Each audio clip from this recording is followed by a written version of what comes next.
Bueno, estamos más o menos todos los que estábamos, ¿no?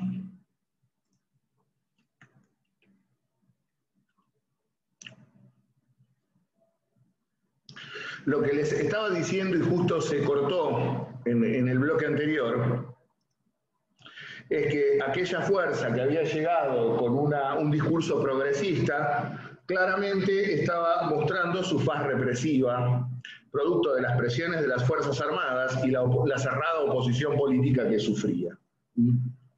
Y la aplicación del Plan Conintes fue un punto central de ello. Cabe destacar que ya para esta altura del partido, Perón desde el exilio había denunciado la existencia del pacto con Frondizi, porque Frondizi nunca reconoció abiertamente haber firmado un acuerdo con Perón. En efecto, él sostenía que no había firmado nada. Luego de la sanción de la ley sindical y que no se levantara la proscripción del peronismo, no se restituyeran los sindicatos a sus antiguos dirigentes principalmente, Perón desde el exilio precisamente denuncia que había existido un acuerdo y que Frondizi lo estaba violando. Y frente a esta postura de Frondizi de que negaba la existencia de un acuerdo con Perón, Perón no tiene mejor idea que mostrar el acuerdo en el cual figuraba nada más ni nada menos que la firma del presidente Frondizi. Con lo cual, obviamente esto generó sobre todo un cimbronazo frente a la relación del presidente con las Fuerzas Armadas. El presidente estaba hackeado por su política exterior y a su vez también por su política interior. Esto explica por qué deja de tener esa imagen progresista con la cual había llegado y aplica políticas represivas como la basada en el Plan Conintes. Cabe destacar también... Profe, disculpe, ¿puede volver a explicar el Plan Conintes? Que me quedó... Se denomina... Conintes es una sigla que significa Conmoción Interna del Estado, que decide aplicarla luego de la toma del frigorífico Lisandro de la Torre por parte de los trabajadores del mismo, cuando hubo un proyecto del gobierno para privatizarlo. Y el Plan Conintes precisamente consistió en militarizar algunas zonas, ocupar fábricas y sobre todo declarar el estado de sitio y limitar las garantías constitucionales. Básicamente eso fue el Plan Conintes. Muchas gracias. Y en este sentido, como ya les digo, más allá de esto, lo que también debemos mencionar de Frondizi es que derogó la vieja ley de residencia sancionada en el año 1902, aquella ley por la cual se expulsaba a los extranjeros anarquistas. Una de cal y una de arena en este sentido. Pero lo cierto es que Frondizi en este sentido había panquequeado demasiadas veces, por decirlo de alguna manera.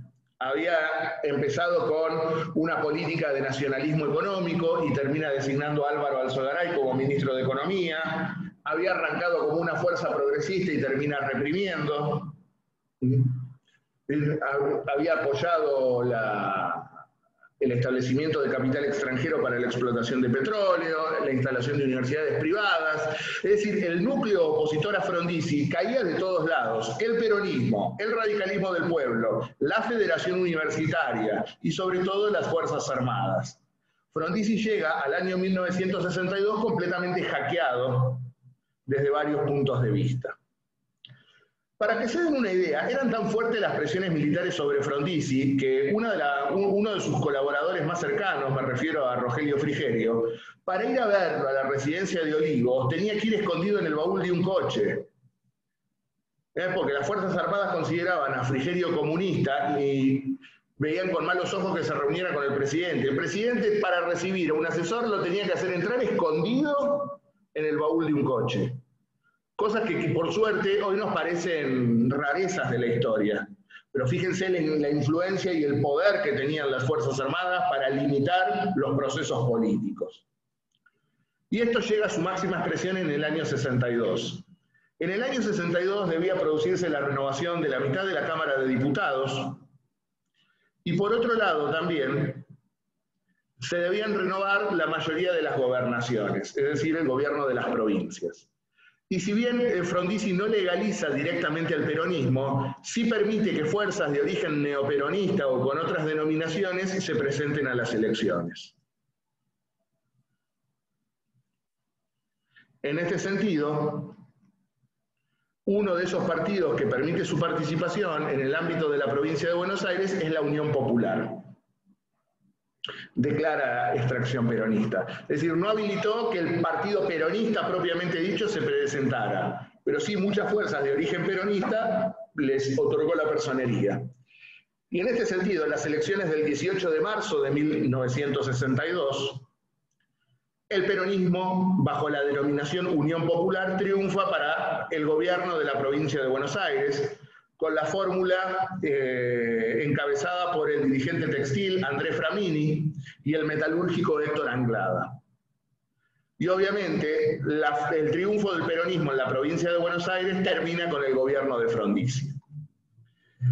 En este sentido, el peronismo había ganado las elecciones legislativas en 9 de los 17 distritos y se había quedado con 6 gobernaciones. Con lo cual, Frondizi queda completamente deslegitimado frente a la sociedad y frente a las Fuerzas Armadas, obviamente. No obstante, intentó frenar el derrocamiento, interviene 5 provincias con la idea de quitar a los gobernadores peronistas electos. No quiso anular las elecciones, termina cediendo a la presión hasta que finalmente directamente las Fuerzas Armadas deciden terminar con la presidencia de Frondizi y el 29 de marzo de 1962, como todas las mañanas, cerca de las 8 de la mañana, Frondizi se sube al auto presidencial para ser trasladado a la residencia de Olivos y en el trayecto le comunican que ha sido destituido y que desde ese momento se encuentra prisionero de las Fuerzas Armadas. Es conducido al actual aeropuerto, a la base del aeropuerto metropolitano y trasladado a la isla Martín García. Ya con esto, la isla Martín García se han completado la sigla, YPF. Irigoyen, Perón, Frondizi, los 3 presidentes detenidos en la isla Martín García. Ahora bien, como ya hemos visto cuando hablamos de la cefalía, y lo calculo que lo habrán leído en mi trabajo sobre la cefalía, destituido Frondizi, no hubo acuerdo en el seno de las Fuerzas Armadas de a qué militar designar. Había idas y venidas, algunos apoyaban al general Toranzo Montero, otros apoyaban al general Poggi. Lo cierto es que frente a esta indecisión de las Fuerzas Armadas, había un vacío de poder. Recuerden ustedes, había renunciado el vicepresidente Gómez en 1958 y ahora había sido destituido Frondizi. Con lo cual, frente a esta indecisión de las Fuerzas Armadas, lo que va a ocurrir es que la Corte Suprema de Justicia de la Nación se adelanta en la situación y decide tomarle juramento como presidente provisional, precisamente al presidente provisional del Senado, al senador rionegrino de la UCRI, José María Guido. Aplicando la ley de acefalía, la Corte Suprema de Justicia de la Nación designa como presidente al presidente provisional del Senado, José María Guido. Pero como ya he anticipado en aquella oportunidad, es un gobierno de facto, porque más allá de que Frondizi había sido destituido, la destitución de Frondizi no había sido legal. Es decir, no se habían producido las causales legales de acefalía. Frondizi no había muerto, Frondizi no había renunciado, ni tampoco Frondizi había sido destituido por juicio político, sino que había sido destituido por un golpe de Estado militar. En consecuencia, no existían bases legales para aplicar la ley de acefalía. Estábamos ante un golpe de Estado. La Corte creo que en esto pretendió evitar la designación de un militar y por eso recurrió a la figura de José María Guido. Sin embargo, rápidamente veremos que Guido gobernó bajo la tutela de las Fuerzas Armadas y con el Congreso cerrado. lo que reafirma la idea de un gobierno de facto por parte de José María Guido.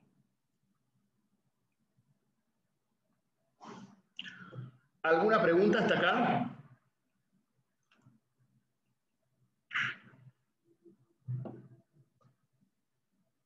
¿Nada?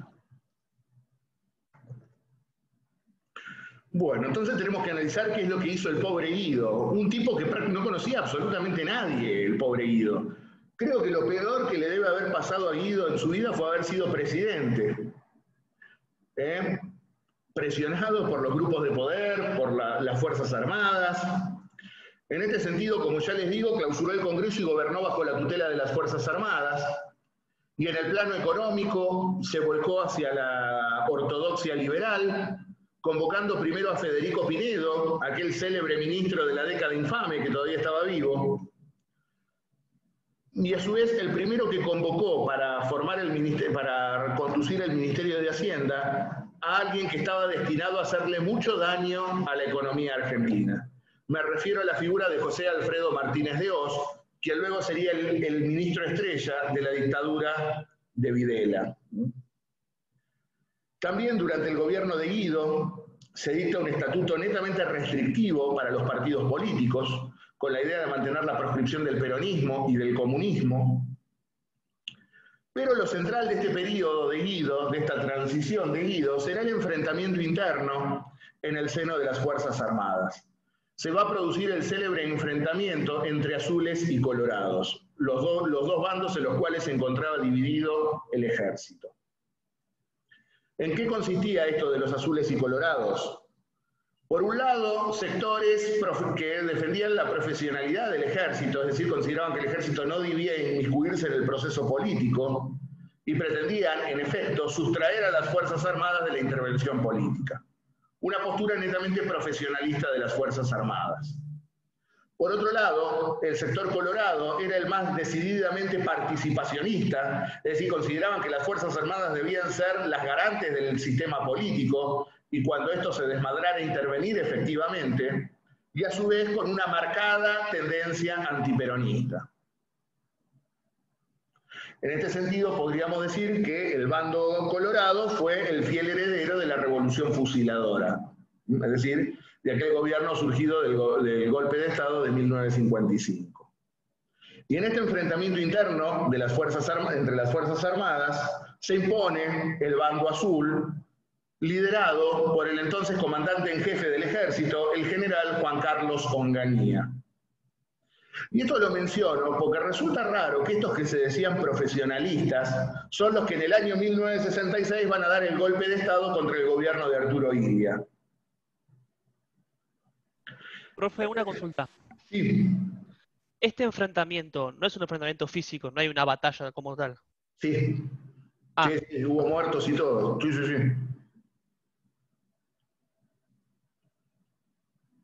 Sí, cuando digo que se impone el bando azul, se impone militarmente hablando.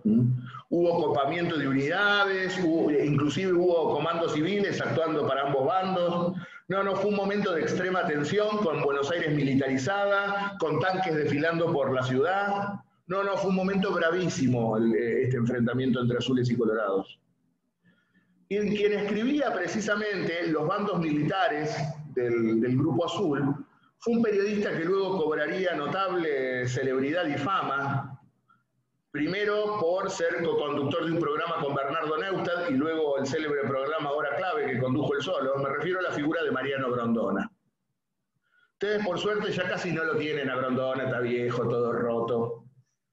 Pero Grondona fue uno de los principales defensores de los golpes de Estado en este país. Periodista que comió gracias a todos los gobiernos militares en este país. Y esto es todo lo que podemos mencionar de Guido. No estuvo tanto Guido, 1 año y medio, pero lo cierto es que el presidente Guido no podía sostenerse en el mando, y habiendo triunfado el bando azul, que supuestamente era prescindente de participar en el terreno político, Guido convoca elecciones generales para el mes de julio de 1963, frente a un cuadro político completamente deslegitimado. porque nuevamente el principal partido político del país, que es el peronismo, se encuentra proscripto, es decir, impedido de participar en las elecciones. La UCRI había quedado herida de muerte luego de su frustrada presidencia con Frondizi y con sus dos principales dirigentes enfrentados entre sí. Me refiero a Frondizi y el ex gobernador de Buenos Aires, Oscar Allende. Allende nunca le perdonó a Frondizi que le interviniera la provincia. El radicalismo también estaba, del pueblo, el tronco tradicional, estaba en un proceso de recambio interno. Balbín no quiso ser candidato en esas elecciones. Y lo cierto es que en estas elecciones el tronco tradicional del radicalismo postuló la candidatura del ex gobernador de Córdoba, Arturo Humberto Ilia, acompañado por Carlos Perete como compañero de fórmula. La UCRI postuló la candidatura de Oscar Allende, el ex gobernador frondicista de Buenos Aires, reitero, ya estaba alejado de Frondizi en este momento, acompañado por Celestino Gelsi como candidato a vicepresidente. Y el expresidente de facto, Pedro Eugenio Aramburu, aquel que había fusilado obreros, aquel que había fusilado al general Valle y que había reprimido al peronismo, había formado su propio partido político, UDELPA, Unión del Pueblo Argentino, y lanzó su candidatura presidencial. Es decir, el expresidente de facto, Aramburu, sería candidato a presidente, acompañado en la fórmula por un apellido que ha tenido mucha difusión en los últimos tiempos: Arturo Echeverre. ¿Por qué no les dice nada el nombre Echeverre?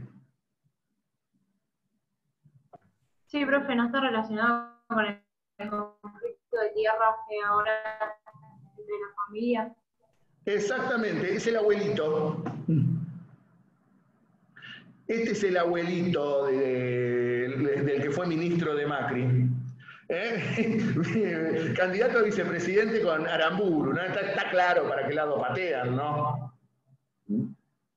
Y acá no tenemos tiempo, pero algún día habría que explicar cómo esta gente hizo su fortuna y cómo se acapararon con las tierras. Porque los Echeverre son más o menos como los Urquiza del siglo XX. ¿Se acuerdan que yo dije Urquiza era el dueño de Entre Ríos en el siglo XX? Bueno, después la tierra del río cambió de manos. Pasó a esta familia prácticamente, como si fuera una cuestión feudal, ¿no? Pero bueno, enfoquémonos en lo nuestro. Las elecciones se llevan a cabo en el mes de junio de 1963 y la verdad se produce una terrible atomización de las fuerzas políticas, porque para que se den una idea, el partido que gana la elección es el radicalismo del pueblo con el 25% de los votos. Es decir, menguadísima legitimidad para acceder a la presidencia, seguido por el voto en blanco que orilló casi el 20%. Fíjense el peso que seguía teniendo el voto en blanco. En segundo o en tercer lugar, como quieran ustedes, si contamos o no los votos en blanco, arribó la UCRI, es decir, el partido de Allende. Luego lo siguió el UDELPA, y allí pongo una sigla, CPP, que fueron partidos provinciales que no llevaron un candidato a presidente, pero que sí presentaron lista de electores. ¿Por qué menciono esto? Porque con estos porcentajes de votos, Arturo Ilia no tenía mayoría en el colegio electoral. Arturo Ilia necesitaba 249 votos para convertirse, 239 votos para convertirse en presidente. Sin embargo, fíjense en la ficha anterior, tenía tan solo 169 electores. Le faltaban casi 70 electores para ser elegido presidente.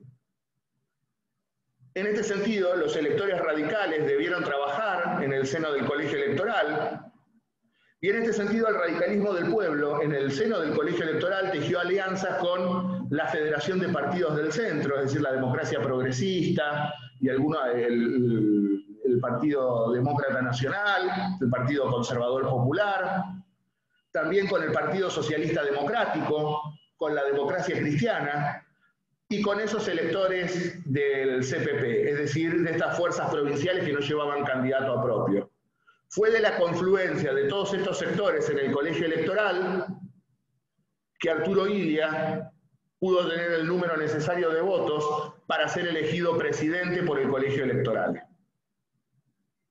Es decir, además de los electores propios de la UCR del pueblo, tuvo el apoyo, reitero, de los partidos del centro, del socialismo cristiano, del recientemente creado Partido Demócrata Cristiano y de los partidos provinciales. ¿Sí? Con este conglomerado, Illia entonces llega a la mayoría en el colegio electoral. Y el 12 de octubre de 1963, Arturo Humberto Illia se convierte en el nuevo presidente de la nación. Y yo con respecto a Illia tengo algunas cosas para decir.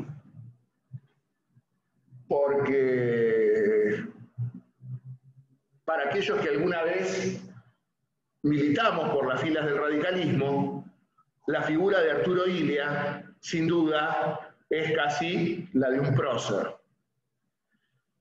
Sin embargo, también es cierto que Arturo Illia, en una situación de normalidad institucional, jamás hubiese sido presidente. Y creo que esto es lo que yo más le critico al gobierno de don Arturo. En primer lugar, debo decir que fue un gran presidente, o fue un gran presidente Illia, y ahora les voy a explicar por qué considero que fue un gran presidente. Pero también es cierto que es un presidente completamente viciado en cuanto a su legitimidad de origen. Un tipo que saca el 25% de los votos no puede legitimarse en el mando. Ustedes me dirán, bueno, pero Néstor también sacó el 22% de los votos, incluso sacó menos, pero en un contexto diferente y de libertad política. Illia saca el 25% de los votos con el peronismo proscripto, es decir, con la mayoría del electorado no pudiendo participar libremente de los comicios. Entonces, ¿cuál es el grado de legitimidad que puede tener un gobierno como este? Inclusive, tanto el gobierno de Illia como el de Frondizi son de dudosa constitucionalidad en cuanto a su génesis. ¿Puede considerarse perfectamente constitucional un gobierno que surge como consecuencia de la proscripción de la fuerza mayoritaria? Y yo creo que no. Y a la distancia, yo considero que lo que tendría que haber hecho Illia para convertirse en el gran demócrata, que creo que lo era, hubiese sido inmediatamente convocar a elecciones libres de todas proscripciones, y creo que hubiese quedado en el bronce de la historia. El dirigente que se animó a terminar con la proscripción del peronismo y a permitir elecciones libres. Claro, esto lo digo fácilmente sentado, desde mi sillón, dando clases. Por algo yo soy profesor e Illia llegó a presidente. A veces también, como decía Alfonsín citando a Max Weber, está la ética personal y la ética del gobernante. ¿Por qué hubiese pasado si Illia inmediatamente convocaba elecciones libres permitiendo la participación del peronismo? Lo que le pasó a Frondizi, lo hubiesen volteado. Quizá con esto lo que permitió fue que durante 3 años por lo menos no gobernaran las Fuerzas Armadas y medianamente se respirara un ambiente de libertad. Porque si hay algo que permitió Illia precisamente fue la libertad de expresión, lo que llevó a que le dijeran de todo prácticamente. Ahora bien, vamos a analizar la presidencia de Illia. En este sentido, en cuanto a su política petrolera, había prometido en campaña derogar los contratos petroleros que había firmado Frondizi. Y cumplió su promesa de campaña, mediante la firma de 2 decretos, el 744 y el 745 del año 63, de noviembre del año 63, anula los contratos petroleros que YPF había firmado con compañías principalmente norteamericanas durante la gestión de Frondizi. Esta anulación de las concesiones petroleras generó una tensión en las relaciones diplomáticas entre la Argentina y los Estados Unidos. Y de esto hay que tomar nota, porque desde este preciso instante los Estados Unidos conspiran contra Illia. No quieren saber nada con un presidente que acaba de atacar los intereses de empresas norteamericanas. Por otro lado, debemos mencionar que el gobierno de Illia en materia económica no fue un gobierno contrario a los intereses populares, todo lo contrario. En primer lugar, porque durante su gestión se dicta la ley 16.459, por la cual se instituye el salario mínimo vital y móvil. Reitero, Ilia establece el salario mínimo vital y móvil, previa constitución del Consejo del Salario, integrado por representantes tanto del gobierno como de empresarios y de sindicatos. La ley de salario mínimo vital y móvil, que es un derecho constitucional consagrado por el artículo 14 bis en su primer párrafo, fue por primera vez reglamentado y establecido durante el gobierno de Ilia. Y por otro lado también aplicó una ley de abastecimiento, destinada precisamente a controlar los precios de la canasta familiar y a fijar precios de sostén y precios mínimos a efectos de defender los derechos del consumidor. Piensen ustedes, ¿qué le dirían hoy a un presidente si aplicara una ley de abastecimiento? Porque precisamente cuando Cristina pretendió aplicar la ley de abastecimiento, lo primero que le dijeron, poco menos comunista. Y fíjense, un gobierno de un presidente radical aplica la ley de abastecimiento. Con lo cual queda claro que muchos radicales no conocen ni la propia historia del radicalismo. Ilia promovió una ley de abastecimiento para la defensa de los productos básicos de la canasta familiar. E incluso, siguiendo esta política, fijó montos mínimos de jubilaciones y pensiones, es decir, piso que no debía perforarse.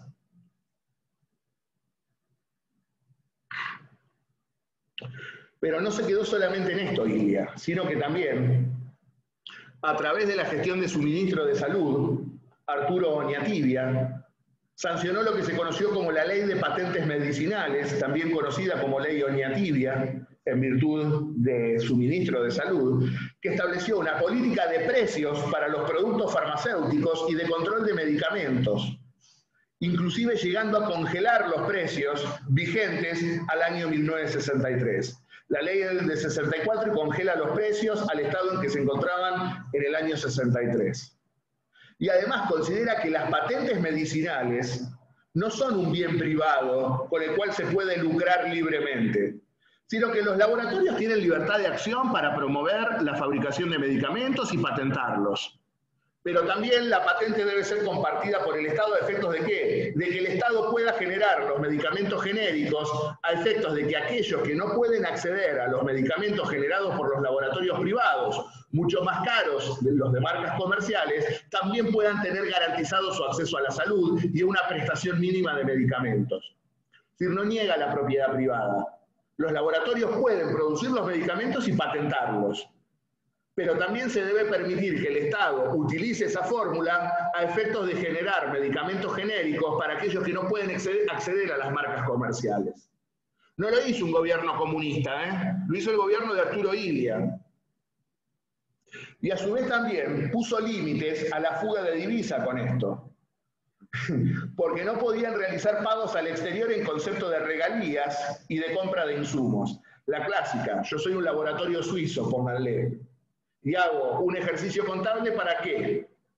Para lo que yo recaudo y lo que yo gano acá, mandarlo al país de origen del laboratorio. Pone límites precisamente a la exportación de capital por parte de los laboratorios. Esto obviamente generó también controversias con la industria farmacéutica suiza, y también con los Estados Unidos. Ya los Estados Unidos a Ilia lo tenían acá por la anulación de los contratos petroleros y por la aplicación de esta ley. Y por otro lado, cabe decir que el gobierno de Ilia, en primer lugar, generó una enorme baja del desempleo, que pasó del 8,8 en 1963 al 5,2 en 1966. Fue un gobierno que disminuyó la deuda pública, un gobierno que no contrajo nueva deuda y que desendeudó al país porque pagó principalmente el Club de París, que quiso extorsionarlo a Ilia y Ilia lo echó a patadas al referente del Club de París de su propio despacho. Y a su vez también hizo crecer el Producto Bruto Interno y también el Producto Bruto Industrial. Es decir, que al político al que luego tildarían de lento, de inoperante, de que tenía una tortuga en la cabeza, todas las cosas que decía la prensa inteligente de Ilia, un tipo que hizo crecer la economía, que hizo bajar el desempleo, que defendió el derecho a la salud, que defendió los derechos de los trabajadores. El gran problema que tuvo Ilia fue un problema comunicacional. Ilia solía decir, no es bueno que el presidente esté hablando todos los días en los medios de comunicación. Me permito la osadía de contradecir al doctor Ilia. Cuando los medios te patean en contra y hacen una campaña despiadada para voltearte, tenés que sostener tu política de gobierno en los medios. No podés dejar que te copen la parada. Porque de todo lo que venimos analizando, ¿qué fue lo malo que hizo Ilia? Es más, lo terminaron volteando por todo lo bueno que hizo, obviamente. Reitero, dejando a salvo la cuestión de su carencia de legitimidad de origen. Otra que tocó intereses muy sensibles también. Sí, completamente, completamente. Y por otro lado, en materia de política exterior, llevó a cabo una política de neto corte irigoyenista, muy cara a la vieja tradición irigoyenista, oponiéndose a la intervención norteamericana nuevamente en la República Dominicana. El gobierno de Lyndon Johnson había ocupado militarmente la República Dominicana y reclamaba a los países de América Latina que enviaran tropas a Santo Domingo. Ilia se negó terminantemente a enviar tropas a la República Dominicana, entroncando con aquella política desarrollada por Irigoyen casi 50 años antes, donde también se había opuesto a la intervención norteamericana en la República Dominicana, siempre lo mismo, y en Nicaragua. Seguía la más fiel tradición irigoyenista en materia de política exterior. Y a su vez también el gobierno de Ilia tuvo un logro diplomático enorme cuando en el año 1965 la Asamblea General de las Naciones Unidas aprobó la resolución 2065 que reconoció la existencia de una disputa de soberanía entre el Reino Unido y la Argentina sobre las Islas Malvinas. La ONU reconoce que hay una disputa territorial entre la Argentina y el Reino Unido de la Gran Bretaña. Y a su vez también fue un logro importante, porque saben ustedes que el Reino Unido es uno de los países que tiene poder de veto en el Consejo de Seguridad de la ONU. Y el Reino Unido aceptó esta resolución. En efecto, ambos cancilleres, el canciller inglés y el canciller argentino, se reunieron en Buenos Aires firmando una carta de intención de mantener las negociaciones recomendadas por esta resolución de la ONU y dando origen a negociaciones para la transferencia de la soberanía. Es decir, Inglaterra había aceptado discutir la soberanía y se sienta en la mesa de negociaciones con la Argentina para discutir el traspaso de la soberanía. Enorme triunfo diplomático del gobierno de Ilia. Creo que si no hubiese sido por la locura militar de la dictadura genocida, las islas ya serían argentinas. Fue la torpeza de ese milico borracho llamado Galtieri que nos lanzó una guerra absurda, la que nos hizo retroceder prácticamente 100 años en la política de Malvinas. Pero tuvimos un notable triunfo diplomático en el año 65, e inclusive en la víspera de la asunción del general Perón en su tercera presidencia en el año 73, estuvimos a nada de recuperarlas. Fue la dinámica del proceso político argentino el que no permitió que se llegara a recuperarlas en aquel momento. Luego, cuando lleguemos a la presidencia de la tercera de Perón, lo vamos a ver. Ahora, el gran problema que tuvo Ilia fue obviamente la proscripción del peronismo. Mantuvo la proscripción del peronismo, ni bien asume, e inclusive, con la anuencia de la dictadura brasileña, impidió el retorno de Perón al país. En el año 64, Perón había tomado un vuelo de Iberia con rumbo a Buenos Aires, que es obligado a bajar en Río de Janeiro y devuelto a su país de origen, por una gestión del canciller de Ilia, Miguel Ángel Zavala Ortiz, que impide el retorno de Perón a la Argentina. Con lo cual, con esta imposibilidad de la vuelta de Perón al país, comenzó a generarse la idea de un peronismo sin Perón, auspiciada principalmente por el secretario general de la CGT, el líder metalúrgico Augusto Timoteo Bandor, el Lobo como se lo conocía. En este sentido, precisamente, se estaba produciendo una reorganización del peronismo de la mano de Bandor, lo que motivó que Perón tuviera que enviar a su tercera esposa, a María Estela Martínez Cartas, conocida por todos ustedes como Isabelita, a desbaratar esta intentona de Bandor de fundar un peronismo sin Perón.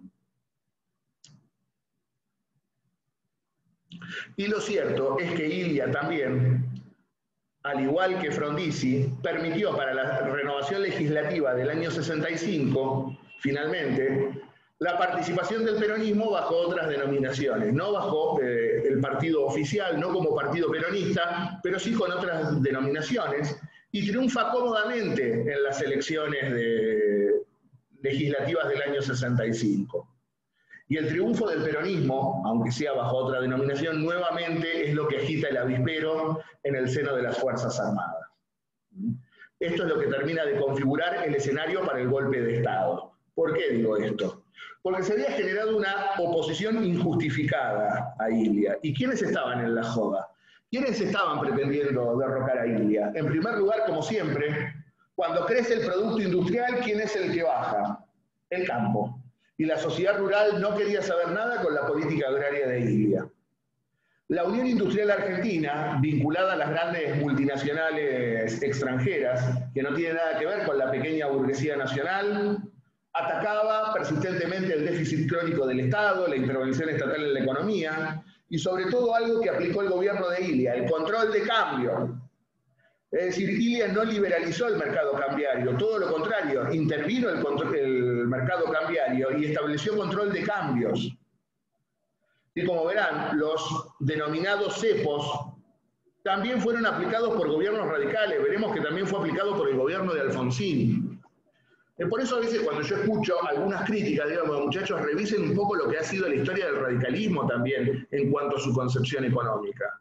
El radicalismo en su esencia no es un partido liberal, es un partido que defiende el intervencionismo estatal en la economía. Avísenle a los actuales dirigentes que parece que no lo entienden, o no lo estudiaron, o no pasaron por esta comisión de historia, no sé. Es claro que no pasaron. Lo cierto entonces es que las grandes corporaciones se encolumnan contra Ilia. La gran prensa nacional y extranjera también colabora en la campaña de desprestigio. Y creo que hubo también una fuerte ceguera por parte del movimiento sindical, cuando decide también oponerse a la política de Ilia. Explíquenme por qué el movimiento obrero se opone a Ilia, que estableció el salario mínimo vital y móvil, bajó el desempleo, estableció una ley de abastecimiento. Claramente el sindicalismo estaba jugando la interna política en el seno del movimiento peronista y le importaba poco si Ilia gobernaba o no de acuerdo a los intereses de la clase trabajadora. Con lo tanto verán, los sindicatos, la corporación mediática, los grandes referentes de los grupos concentrados de la economía argentina están en contra del gobierno. Ya hemos visto que los Estados Unidos también están en contra del gobierno por la política petrolera de Ilia y por la política de medicamentos de Ilia. Y en este sentido, la prensa, principalmente fogoneada por algunos periodistas, Mariano Grondona en la revista Primera Plana, Bernardo Neustadt en la revista Todo es Historia y Mariano Montemayor, también editorialista de Primera Plana, fueron los que mediáticamente influenciaron en la conformación de la opinión de la clase media para apoyar el golpe de Estado contra Ilia. Discúlpeme que le interrumpa. Después de esta clase nos volvemos a meter para terminar. Si no termino ahora con el golpe, nos metemos 5 minutitos más para redondearlo. Perfecto. Reitero, en este sentido hay un ataque despiadado contra la figura de Ilia, que se lo tiene por lento, por timorato, por irresoluto, por no tomar decisiones. En efecto, se lanza una campaña tirando tortugas en la Plaza de Mayo, le decían la tortuga porque supuestamente era lento, que se le había subido la paloma a la cabeza.